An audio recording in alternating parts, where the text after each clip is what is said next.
এবার ওমান প্রকাশে বাহার নিজের শালিকাকে বিয়ে করলো। সম্প্রতি চাউর উঠেছে যে বাহার আবারও বিয়ে করবে। সে নাকি শ্বশুরবাড়ির সাথে সম্পর্ক ভালো রাখার জন্য তার আপন শালিকাকে বিয়ে করছে। এমন খবরের নেট দুনিয়া তোলপাড়। সে আগে ভালোবেসে বিয়ে করেছিল। ভালোবাসার মানুষকে বিয়ে করলেও তার সাথে সংসারের স্বাদ নিতে পারেনি বাহার। কাজের জন্য তার কিছুদিন পরেই তাকে দেশের বাইরে যেতে হয়েছে। এরপরে কাগজপত্রের জন্য সে দেশেও আসতে পারেনি। আস্তে আস্তে 1-1.5 বছর। আর এসে নিজের চোখের সামনে নিজের প্রিয় মানুষদের মরতে দেখল। অনেক স্বপ্ন এবং আশা নিয়ে তারা ঘর বেঁধেছিল, তার কোনোটাই পূরণ হলো না। সে তার ওয়াইফকে হারানোর ক্রমা এখনো কাটিয়ে উঠতে পারছে না। শুধু ওয়াইফ কেন, তার পরিবারের 7 জন মারা গিয়েছে। এই সব নিয়ে সে বিয়ের আলোচনায় জড়িয়ে রয়েছে। তার ব্যক্তিজীবন নিয়ে সামাজিক যোগাযোগ মাধ্যমে নানান আলোচনা এবং সমালোচনা হচ্ছে, যা নিয়ে বাহার বলেন, সবাই এখন আমার সরলতার সুযোগ নিচ্ছে। আমার এখন বিয়ে করার কোনো মন মানসিকতা নেই। আমি কিভাবে বিয়ে করব বলেন? এত ভালোবেসেছিলাম তাকে। এতদিন পর দেশে এসে তাকে আমার নিজের চোখে মরতে দেখতে হলো। টিভির পরে আদৌ বিয়ে করবে কিনা এটারও নিশ্চয়তা নেই, কারণ সে মন প্রাণ দিয়ে তার ওয়াইফকে অনেক ভালোবেসেছিল। লাইভের সে এরকমই বক্তব্য দিয়েছে বাহারুদ্দিন। এখন আমি আপনাদেরকে দেখাবো প্রবাসী বার ভাইয়ের পরিবারেরই ভুল ছিল। এমন এক কথা, এক ড্রাইভার ভাই তিনি টিকটকে লাইভ করে তিনি সব সত্যটি তুলে ধরলেন। কিন্তু কেন প্রবাসী বার ভাইয়ের পরিবারের কি ভুলটি ছিল, আমরা সেই টিকটকারের মুখ থেকে ভিডিওটি সম্পূর্ণ দেখবো। চলুন সেই ভিডিওটি আগে দেখে নিই। তাহলে এই প্রবাসী ভাইকে রিসিভ করতে প্রবাসী ভাইয়ের পরিবার প্রায় 7 থেকে 8 জন লোক যদি এয়ারপোর্টে না যাইতো, তাহলে আজকে প্রবাসী ভাই যদি মারা যাইতো, তাহলে সে বাকি 7 থেকে 8 জন বাচ্চা, তার ওয়াইফ, তার বাপ মা সবাই আজকে জীবিত থাকতো। তাহলে কি হইলো এখন? আসসালামু আলাইকুম। খুব দুঃখ আক্রান্ত নিয়ে আপনাদের সামনে আসতে হয়েছে কিছু কথা বলার জন্য। যেহেতু হয়তো আজকে একটা দুর্ঘটনা বাংলাদেশের আনাচে কানাচে ছড়িয়ে পড়ছে। দুর্ঘটনা হচ্ছে আমাদের নোয়াখালী আজকে যে একটা মারাত্মক দুর্ঘটনা ঘটছে, হয়তো আপনারা ইতিমধ্যে জেনে গেছেন। ভাই, আমি প্রবাসী ভাইদের দৃষ্টি আকর্ষণ করতে চাই, বিপদ আপদ আসে একমাত্র আল্লাহ তাআলার পক্ষ থেকে। যে আল্লাহ তাআলা বিপদ দিবে, সেই আল্লাহ বিপদ থেকে উদ্ধার করবে। কিন্তু ভাই, এই কথাগুলো মনে করছে, এগুলো আমার বলা দরকার এই জন্যই, কারণ যেহেতু আমি প্রবাসী ভাইদেরকে নিয়ে কাজ করি, প্রবাসী ভাইদেরকে সেবা প্রদান করে থাকি। আমি প্রতিনিয়ত দেখি ভাই যে আপনারা 5 থেকে 6-7 হাজার টাকা দিয়ে একটা গাড়ি ভাড়া করে আপনার গ্রামের বাড়ি থেকে পুরো 14 গোষ্ঠী নিয়ে আপনারা এয়ারপোর্টে যান আপনাকে রিসিভ করতে। কেন ভাই? আপনি বিগত 5 থেকে 6 বছর, 1+12 বছর, 7 বছর আপনি প্রবাসের জীবনে গাদার খাটনি করে এসে দিন শেষে কি করেন? আপনি বাংলাদেশে আসেন ভালো কথা, পরিবারের জন্য অনেক কিছু নিয়ে আসেন ভালো কথা। আপনার পরিবারের গ্রামের বাড়ি থেকে একজন যাক না আপনাকে রিসিভ করতে। আপনি যদি আল্লাহ পাক যদি আপনাকে সহি সালামত যদি দেশে নিয়ে আসে, তখন আপনি এয়ারপোর্ট থেকে আপনার পরিবার কাছে পৌঁছাতে পারবেন। যদি আল্লাহ পাক যদি আপনাকে না পৌঁছায়, সেখানে তো আপনার কোনো হাত নাই ভাই। তাহলে কেন আপনারা শুধু শুধু একটা গাড়ি ভাড়া করে পুরো 14 গোষ্ঠী নিয়ে যান এয়ারপোর্টে? কেন ভাই? এয়ারপোর্ট কি জীবনে দেখেন নাই আপনারা? আপনার এয়ারপোর্ট কি দেখেন নাই? কিন্তু ভাই বিশ্বাস করেন, মানে দুঃখে বুকটা ফাইটা যায়। এই যে একটা পরিবার, প্রবাসী ভাই আসতে 3 বছর পর, তার বউ গেছে, তার মা গেছে, তার বোন গেছে, তার ভাই গেছে, সবাই গেছে। কেন ভাই? সবাই যাইতে হবে কেন? আপনি বাড়িতে আসলে কি সবাইকে আপনাকে দেখবে না? আপনাকে 5-6 জন রিসিভ করতে কেন যাবে? এই যে আপনার একজনের জন্য আপনি তো মারা গেলেনই, আপনার পুরোটা পরিবার গেল। এখন এই ড্রাইভারটা কি হলো বলেন? আপনি একজন মানুষের জন্য আপনার পুরোটা পরিবার শেষ হয়ে গেল। কেন ভাই? আর কিভাবে বুঝাইলে? আমি অনেক টাইম আমার ভিডিওর মধ্যে বলে থাকি ভাই, এই যে এয়ারপোর্টে যাই দেখি মনে হচ্ছে একটা মাছের বাজার, কি মাছের বাজার, গরু বাজার ফেল। এত পরিমাণ মহিলা, এত পরিমাণ মেয়ে, এত পরিমাণ মানুষ। মানে একটা হাইস গাড়ি ভাড়া করে, একটা নোয়া গাড়ি ভাড়া করে কমপক্ষে 6 থেকে 7 জন যায়। তারা মনে করে কি, আরে গাড়ি তো ভাড়া করছি, সমস্যা কি? এত বড় গাড়ি খালি যায় লাভ আছে? এই চল 14 গোষ্ঠী নিয়ে চল। তাহলে এই যে আজকে যে দুর্ঘটনা, এখান থেকে আপনাদের শিক্ষা পাওয়া উচিত। ঠিক আছে, আপনি একজন প্রবাসী ভাইয়ের জন্য ওনারা 7 জন গেছে, আর আপনি একজন 8 জন। আপনি তো গেলেনই, বাকি 7 জন সহ নিয়ে গেলেন। কি লাভ হয়েছে বলেন? আপনাদের পায়ে হাত ধরে বলি ভাই, আপনার প্রবাস থেকে যদি আসেন, আপনার গ্রামের বাড়ি থেকে এত বউ, মা, বাপ এগুলাকে নিয়ে যাই না ভাই। বিপদ কখনো বলে আসে না। এরকম বহুত ঘটনা ভাই আমার চোখের সামনে দেখছি ভাই, বহুত ঘটনা দেখছি। যদি আপনাদের শিক্ষা না হয়, আপনাদের জীবনে শিক্ষা হবে না। আপনি তো বাংলাদেশে আসবেন, পরিবার কাছে অবশ্যই যাবেন। তাহলে কেন ভাই পুরো 14 গোষ্ঠী পরিবার আপনার ঢাকা আসতে হবে আপনাকে রিসিভ করতে? কেন ভাই? আপনারা প্রবাসীরা আমাদের দেশে অর্থনৈতিক ভাবে একটা অবদান রাখেন, তাইলে এগুলা কেন করেন ভাই? সবকিছু করেন, এগুলা কেন করেন ভাই বলেন? আসলে ভাই ভিতরটা ফাইটা যায় ভাই। একটা প্রবাসী 3টা বছর পরে এসে যদি সে বাড়িতে পৌঁছানোর আগ মুহূর্তে সে তার পরিবারকে নিয়ে সে যদি এক উপরে চলে যায়, মারা যায়, তাও এত নিকৃষ্ট ভাবে পানিতে ডুবে, 3টা বাচ্চা সহকারে, কেন ভাই? তো আমার আর কিছু বলার নাই। আপনাদের যদি আকল থাকে, জ্ঞান থাকে, আপনারা এগুলার কখনো করবেন না। পরিবার থেকে পুরো 14 গোষ্ঠী পরিবারকে নিয়ে কখনো এয়ারপোর্টে যাবেন না, এয়ারপোর্ট থেকে আসতে বলবেন না, ঠিক আছে? তো আপনাদের কাছে অনুরোধ রইল ভাই, আপনারা আমার এই ভিডিওটা একটু বেশি বেশি করে শেয়ার করে দিয়েন। কারণ ভাই আমি যে জিনিসটা দেখছি ভাই, এটা আসলে মানার মতো না, একটা প্রবাসীর ক্ষেত্রে আসলে মানার মতো না। এই বলতেছে 7টা মানুষ মারা গেছে, কোনো সমস্যা নাই, আমার গাড়ি যা হয়েছে হাত দেন, কোনো সমস্যা না হয়, কেউ হাত দিতে পারবে না, ওর গাড়ির মালিকই বলতেছে। সুপ্রিয় দর্শক শ্রোতা, দেখতে পাচ্ছেন যে আমাদের মাঝে আছে এই যে বাহার ভাই, যিনি ওমান প্রবাসী বাহার ভাই। ওনাকে আনতে যে এই পরিবারের 7 জন মৃত্যুবরণ করেছেন। আর ওনার ভাই, উনি আসছেন, আপনি কোথা থেকে আসছেন? ওমান থেকে আসছেন। তো আরেক ভাই আছে ওনার, উনি আসছেন কোথা থেকে? সৌদি থেকে। তো আসলে আমরা এখন শুনবো ওনাদের মুখ থেকে আসলে কি ঘটনা ঘটেছিল, আর ওই যে চালক, ওই চালকের কি কারণে চালক তার এই অবস্থা করেছিল। এই যে আরেক ভাই, আপনার নাম কি ভাইয়া? মোহাম্মদ রুবেল। রুবেল, আপনি কোথা থেকে আসছেন? সৌদি থেকে। এই যে সুপ্রিয় দর্শক শ্রোতা, এই যে 3 ভাই, ওনাদের জীবনে যে আজকে করুণ ঘটনা ঘটে গেল, ওনারা আজকে জানাবেন। আমি গত মাসের 15 তারিখে টিকিট কাটছি। 15 তারিখ থেকে 4 তারিখ পর্যন্ত আমি আমার বাবাকে বলতেছি, বাবা একটা মুরব্বী দেখে একটা ড্রাইভার নিবে, যেন জোয়ান পোলাপাইন যেন না আসে, কেন পুরো ফ্যামিলি যাইব। আমি বলছি একটা সুন্দরের জন্য। বলার পরে ও একটা লোক আছে আমাদের বাজারের, নাম হচ্ছে বাবলু, ওর সাথে ও গাড়ি আছে, ও এরকম রেন্টে কার বানা দেয়। দেওয়ার পরে ওর সাথে কথা বলছে, ও একজন মুরব্বী ড্রাইভার দিবে আর ওর গাড়ি দিবে, বুঝতে পারছেন না? তারপর বাপের সাথে প্রতিদিন বলতাম, আমি ভালো ওর কথা আগে জিজ্ঞেস না, বলতাম মুরব্বী ড্রাইভার ঠিক আছে, নি ড্রাইভার এরকম তারা বলতাম। তো সে বলছে ওকে ঠিক আছে। যেদিন সে এদেরকে পাঠাইবো ঢাকা আমার রিসিভ করার জন্য, ওই দিন আমি এয়ারপোর্ট চলে আসি। ওমান টাইম সকাল 5টা বাজে আমরা ওইখান থেকে বাড়িছি। ওইখান থেকে বাড়ার পরে আমি এখানে টাইমের ওইখানে টাইমে আমি বিমানের ভিতরে ছিলাম। আমি এদের সাথে কথা বলতে পারিনি যে কোনো কারণে। এই ড্রাইভারকে আর আমি দেখি নাই। এরা আল্লাহ এদের হায়াত রাখছে, ওখান থেকে গেছে। যাওয়ার পরে আমি সবাই আসছে, আমার ফ্যামিলি, ড্রাইভার ওই টাইমে আসে নাই। আমি আমার ফ্যামিলির সাথে কথা বলছি, আমার বাচ্চাকে একবার নিচে কোলে, এই আমার কোল থেকে নেমে গেছে। পরে ও ড্রাইভার আমাদের সামনে আসছে, আসার পরে আমি এরে দেখে বলতেছি আমি যাবো না।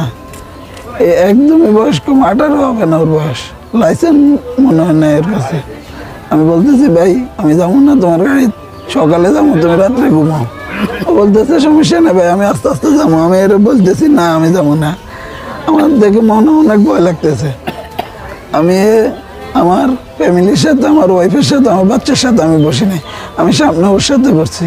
আমার ভয় লাগতেছে কি করে এরম মিলে ড্রাইভিং করতেছে, মানে একটা রাস্তার এই মিডল, এখানে একটা খাদ, এইখান থেকে কাট নেয় ওখানে চলে যায়। এই পাশে দিয়ে 120-এ গাড়ি আসলে, 100-তে গাড়ি আসলে সামনে এটা উড়ে যাবে, কি বলতে পারছেন নি? তারপর আমি এরে মানে বলতাম 80, 90, 70, 50-এ উঠলে আমি এরে বলতাম, বিদেশে আমরা দেখছি বেশি স্পিরিট উঠলে মামলা দিয়ে দেয়, অটোমেটিক মামলা। আমি বলছি এরে, বলার পরেও আমি যতক্ষণ ওইখানে ছিলাম আস্তে ধীরে চলাইছে। আমার থেকে খারাপ লাগতেছে। আমি গাড়ি ও রাস্তার মধ্যে দাঁড় করায় আমার বাবা আর আমার শ্বশুরে সামনে, বলতেছি সামনে বসেন, আমি এদের কাছে বসবো। আমি এদের কাছে আসি, বসছি, বসার পরে এদেরকে সামনে দিছি। সামনে দেওয়ার পরে এর গাড়ির স্পিরিট 190, 80, রোডের কন্ডিশন একদমই ভালো না। তারপরে আমার রুমমেট একজন আমার সাথে আসবে, ও আমরা ঢুকবো লাকসাম দিয়ে। রুমমেট বলতেছে আমি কুমিল্লা মহিফালে নামবো।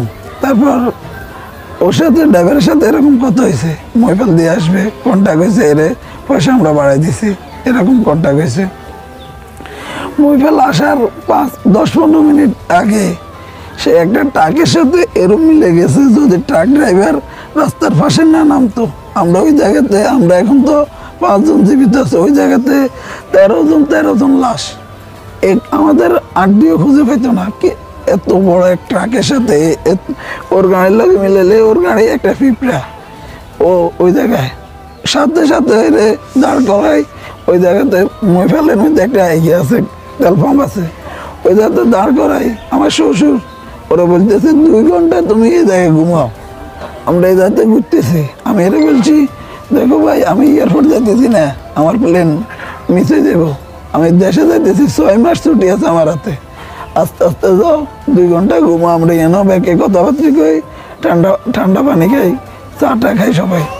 এই 10 মিনিট গাড়ির ভিতরে একটা গামছা মাথায় দিছে, মাথায় দেওয়ার পরে এখান থেকে উঠি, 5-6 মিনিট বাইরে ছিল, বাইরে থেকে আসি গাড়িতে বসে আর আব্বারা বলতেছে উঠেন উঠেন, তারপর আব্বা বলতেছে উঠেন, আমি তার বলতেছি আপনার কাছে 2 ঘন্টা ঘুমাইতেন, না ভাই উঠেন সমস্যা না, আস্তে আস্তে চলে যাবো। আমি চোখে দিয়ে যাইছি, চোখ একদম লাল হয়েছে, এটা বলতেছি কাড়া ভাই, আমি সাথে সাথে গাড়িতে নামি এর একটা বলতেছি চা খাবি না কফি, কফি নিয়ে দিছি, পানি নিয়ে দিছি, বলতেছি পানি দিয়ে মুখ দো, সুন্দর করে মুখ দিয়ে রেস্ট, এই পানি রাখি দিই, চা এক হাতে রাখি, গাড়ি এক হাতে স্টার্ট দিই, এই গাড়ি চালায়। এটা বলতেছি আস্তে আস্তে যা, ও রোড যে টাইমে যাইতেছে ওই রোড ভালো না, অল্প একটু 5-6 মিনিট গিয়ে রোড ভালো রোড বসুপুর দিয়ে উঠতেছে, এখান দিয়ে উঠতেছে আস্তে আস্তে গেছে, যাওয়ার পরে বসুপুর থেকে চৌমনি চৌরাস্তা রোড, এটা একটা ফিপ্রানের রাস্তার উপরে, এত স্পিরিট 120 ও গাড়ি টানতেছে, ও চৌমনির পাশে বাংলা বাজার পার হয়েছে, আর আমার আব্বা বলতেছে তুই ঘুমাইতেছ, একটু দাঁড়া, ফজরের আজান শেষ হয়েছে, আমরা নামাজ পড়ে লই, মসজিদের কাছে দাঁড়া, তুইও কতক্ষণ রেস্ট কর, আমি আনা যায় তার 10-15-20 মিনিট লাগবে, আধা ঘন্টা লাগবে। এ বলতেছে না একসাথে হাজির পাড়া যায়, বের করলে ওই জায়গাতে আমি চাটা খাবো, আপনারা নামাজ পড়বেন, হাজির পাড়া যায় তার 10 মিনিট, এর 10 মিনিটের ভিতরে সব শেষ। আমরা সবাই গাড়ির ভিতরে, গাড়ি এই রাস্তা থেকে শীতে এভাবে গেছে, সামনে একটা গাছ ছিল, ওই গাছ বাড়ে মারে নাই, ও গাড়ি বাঁচাইছে, গাছ থেকে আরো নামছে, আরো সামনে একটা ফিলার ছিল, ও ফিলার থেকে আরো নামার সাথে সাথে গাড়ি পুকুরে, ও ফিলারে লাগাই দিত, একজন মানুষ মরতো, বা কারো হাত যেত, কারো পা যেত, মানুষ থাকতো, এরকম 7 জন মানুষ মরতো না। তারপরে পুকুরে ও খালে নামাই দেওয়ার সাথে সাথে নৌকার মতন এরকম গাড়ি, 1 ফুটা গাড়ির ভিতরে পানি যাচ্ছে না। আমার আব্বা আমার শ্বশুর গ্লাস এটা যতটুকু ছিল এটা দিয়ে বাইরে গেছে, বাইরে যাওয়ার পরে এরা বলতেছে গাড়ির লক্ষল, এই গাড়ির লক্ষল, আমি এর ভিতর থেকে আমি এদের সবাই ধরে রেখছি, এদের সবাই ধরার পরে বলতেছি গাড়ির চাবি দিয়ে লক যদি কাজ না করে চাবি এদের হাতে দেয়, এরা খুলি দেখ। আমার বাচ্চা 3টা আছে, আমরা 3 ভাই, 3 ভাইয়ের বাচ্চা 3টা, আর 3 ভাইয়ের ওয়াইফ, ওই গাড়ির ভিতরে আমার নানু, আবার আমার মা, আমার মেজো ভাইয়ের ওয়াইফ কিভাবে বাইরে গেছে আল্লাহ মাহবুদে জানে, আমি দেখি নাই ও কিভাবে বাইরেছে।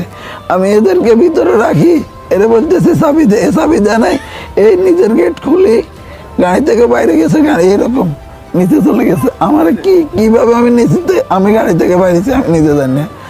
ওখান থেকে আমি ওইখান থেকে বাড়ার পর বাইরে আসার পরে সবাই টানতেছি, কেউ আসতেছে না। আর আমাদের দেশের মানুষ এত খারাপ মানুষ ভাই, রাস্তার পাশে দাঁড়ায় ভিডিও করে, আমি সবাই পা ধরছি ভাই, 5-6 জন 10 জন মানুষ নামলে এদেরকে উঠাইতে পারি, কিন্তু কেউ নামে না, সবাই 999 কল দেয় আর ভিডিও করে, আর 999 কল দেওয়ার পরে আমাদের আসবে ডুবুরি বাঁচাতে, আসছে আমাদেরকে ফায়ার সার্ভিস বাঁচানোর জন্য। আমাদের দেশের কানুন সিস্টেম এটা, আমাদের দেশে লাগবে ডুবুরি, ওরা আনতেছে ফায়ার সার্ভিস, আমাদের দেশের সিস্টেম। মানুষ আমরা ভাই বিদেশে, আমরা এখনো বয়স হয় নাই, আমরা 2 বছর 3 বছর, আমরা 2-3 বছর যা দেখছি বিদেশে একটা কিছু আগুন লাগিয়ে গেছে, আগে মানুষের বাইর করিয়ে নেয়, সামান পড়ে যাক, যে তরফ থেকে নিয়ে আসে মানুষকে, আর আমার দেশের মানুষে ভিডিও করে, মানুষ মরে যাক, কোনো সমস্যা নেই। আমি এদের বিষয়ে কিছু বলতে চাই, বলতে দেখেন আমাদের 7টা লাশ, আমি এদেরকে পোস্টমর্টম করতে চাই না, আমরা এদেরকে পোস্টমর্টম করতে চাই না, কেননা এরা এমনিতে গেছে, আর শেষ করতে চাই না এদেরকে। আর প্রশাসনের কাছে বলতেছি যদি পোস্টমর্টম ছাড়া এদের কোনো বিচার করা যায়, করতে পারে, সমস্যা নেই, কিন্তু আমরা পোস্টমর্টম চাই না। একটাই আবদার, এরে যখন লাশ সবাইকে উঠে ফেলাইছে, উঠানোর পরে আমার স্বাস্থ্য ভাই বলতেছে আমার ভাই বিদেশ থেকে আসছে, কোনো সামান ভিতরে আছে কিনা আমি দেখি, এ বলতেছে 7টা মানুষ মারা গেছে, কোনো সমস্যা নাই, আমার গাড়ির যা হয়েছে হাত দেন, কোনো সমস্যা না হয়। কেউ হাত দিতে পারবে না। ওর গাড়ির মালিকই বলতেছে, মালিক বলতেছে তা আমার লাশ মারা গেছে, সমস্যা নাই, গাড়ির জন্য সমস্যা, গাড়ির দেন কোনো সমস্যা না হয়। তারপরে সে আমার স্বাস্থ্য ভাই একটা পাত্র নিয়ে গাড়ির লাশ ধরে মারছে। তুই কি বলতেছ? এরা আমার স্বাস্থ্য বাড়ি মারতে স্বাস্থ্য ভাইয়ের গায়ে হাত দিছে। আমি বলতেছি এই প্রথম আসি ড্রাইভারকে আমার সামনে থেকে বাইর করে দিয়ে বলতেছে আমি আছি, ড্রাইভার যাক, এর ডাক্তারের কাছে নিবো ভাই, ড্রাইভার সুস্থ ভাই, তারপরে ফাটাই দেয়। আমি বলছি ওকে তুমি আসো। তারপরে আমি এর বলতেছি ভাই কিরে তুই বলছো তুই আসো, ড্রাইভার রেফার করে দেস, এখন তুই কি করলি?